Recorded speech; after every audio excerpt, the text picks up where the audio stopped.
Bienvenue à tous dans notre émission. Tout en 2 minutes. Aujourd'hui, on parle de l'ionisation électronique. Allez, on reprend les bases. La chromatographie gazeuse couplée à la spectrométrie de masse est une technique analytique. Elle permet la détermination des masses moléculaires des composés volatiles analysés, ainsi que leur identification et leur quantification.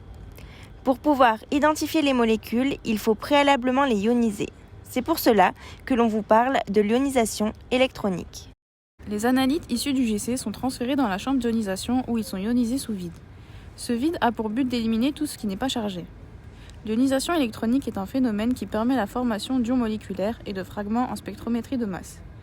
Elle a lieu dans la chambre d'ionisation. Cette chambre d'ionisation se situe dans le spectromètre de masse avant l'analyseur et le détecteur. C'est dans cette chambre que les électrons et les molécules se rencontrent. Mais d'où viennent ces électrons ?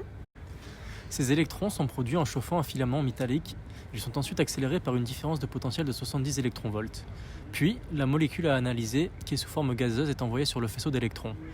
Le faisceau d'électrons va alors perturber son nuage électronique et provoquer la perte d'un électron sur sa couche externe. Maintenant, accrochez-vous. Il y a formation d'un radical cation symbolisé M+. Une fois ionisée, la molécule peut se fragmenter ou se réarranger en différents fragments. Les molécules ionisées et leurs fragments vont être poussés hors de la chambre d'ionisation à l'aide d'un pousseur et d'un repousseur chargés positivement. L'ionisation électronique est la méthode d'ionisation la plus utilisée.